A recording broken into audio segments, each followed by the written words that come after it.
कपड़े धोने वाली बहू।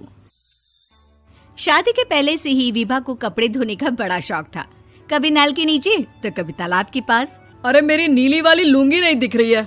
विभा की अम्मा, कहाँ रखी है लुंगी? अरे वो तो विभा ने परसों ही धोकर रखी थी आपकी अलमारी में, देखो वहीं होगी।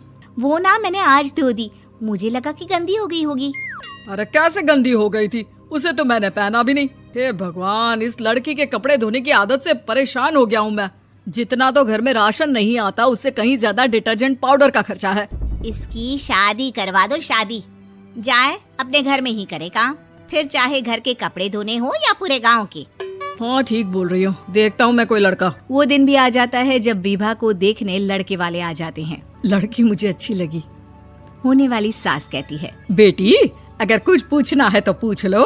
वैसे तो हमारी लड़की बहुत ही शर्मीली है, जो बोल दो वो मान लेती है, इसे क्या पूछना होगा।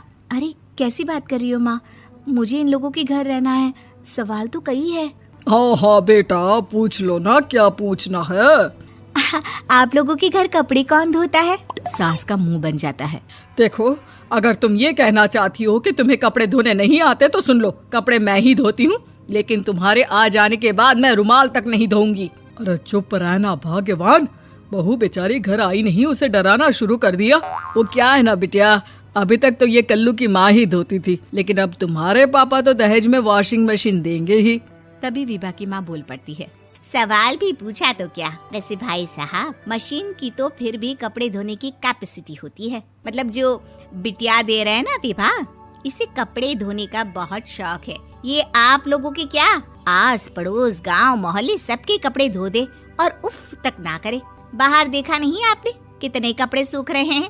सब हमारी बिटिया ने ही तो धोए हैं। बस भी करो ना माँ, शर्म आ रही इतनी तारीफ सुनकर। और तो और एक दाग निकाल कर दिखाओ तो मान जाऊं। हाँ अच्छा, माफ करना बेटा, मैंने गलत समझा। हमें तो रिश्ता बहुत पसंद है। और ऐसे जुड़ जाता है रिश्ता कपड़े धोने का शौक रखने वाली विभा का। उसकी शादी हो जाती है कोयला फैक्ट्री में काम करने वाले कल्लू के साथ। शादी के बाद अचानक विभा चिल्लाती हुई सास के पास आती है। सासू माँ, अरे सासू माँ कहाँ है आप? ये तो धोखा है, धोखा दिया आप लोगों ने मुझे। इसे ससुर के चक्कर के बारे में पता चल गया। अरे तो उसमें तुझे क्यों धोखा मिला है? अरे नल में पानी नहीं आता, कपड़े कैसे कब धुलेंगे? अच्छा, तू पानी नहीं आ रहा उसकी बात कर रही है। तो आपने क्या सोचा? कुछ नहीं। अच्छा, तेरी माँ ने कहा था कि कपड़े धोने का शौक है तुझे, याद आया मुझे। शौक बोलकर कपड़े धोने वाले मेरे जुनून को कम ना आके सासू माँ, कपड़ा धोना मेरा गुरूर है। तभी पति भी वहाँ आ जाता है। अभी मैंने इसे सनी देओल की फिल्म दिखाई है, उसी के डायलॉग मार रही है माँ। अच्छा सुन, साफ साफ बता रही हूँ, पानी सुबह 4 से 6 और शाम को 10 से 12 आता है, समझी? विभा टाइमिंग सुनकर हैरान हो जाती है।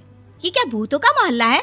सुबह 4 बजे उठकर कौन कपड़े धोता है? 4 बजे टंकी में पानी जाता है, फिर सारा दिन धोना ना, किसने मना किया?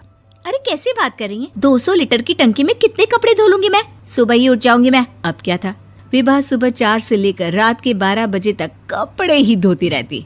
एक रोज सास पड़ोस से निकलकर कहीं जा रही होती है कि साथ वाली कहती है, हाँ कल्लू की माँ, जरा ये बताओ कि 2 साड़ी है, 2 ब्लाउज और एक पेटीकोट और एक नाड़े वाला लंबा कच्छा।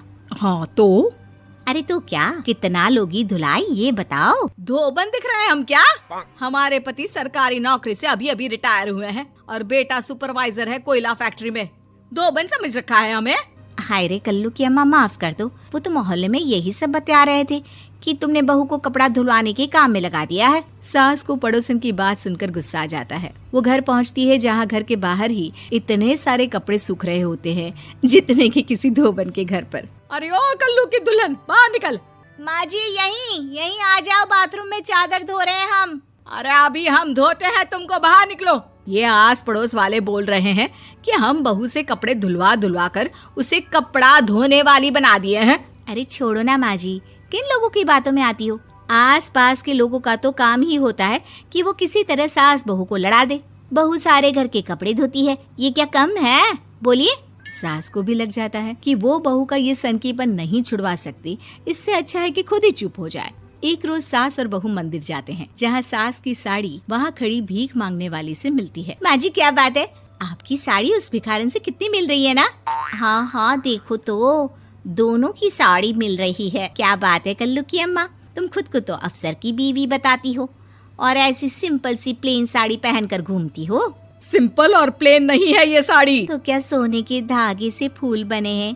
कुछ भी सासू माँ, कुछ भी। हाँ बने थे इस साड़ी में सोने के धागे से फूल। मेरे पति लेकर आए थे मद्रास से स्पेशली मेरे लिए 10,000 की। ताहे भाई साहब इस भिखारन के लिए भी सेम टू सेम साड़ी लेकर आए होंगे 10,000 की। सास उस वक्त तो कुछ नहीं कहती, लेकिन बहू के साथ घर आती है और अलमारी से एल्बम निकाल कर लाती है। ये साड़ी देख रही है, ये वही साड़ी है जिसे मैंने अभी पहना था। इस साड़ी में ये जो चमकदार फूल दिख रहे हैं ना, ये सोने के धागों से काढ़े गए हैं। लेकिन तू लोकल वॉशिंग मशीन ब्रश से घिस घिस कर सारे फूलों को निकाल कर साड़ी प्लेन कर दी।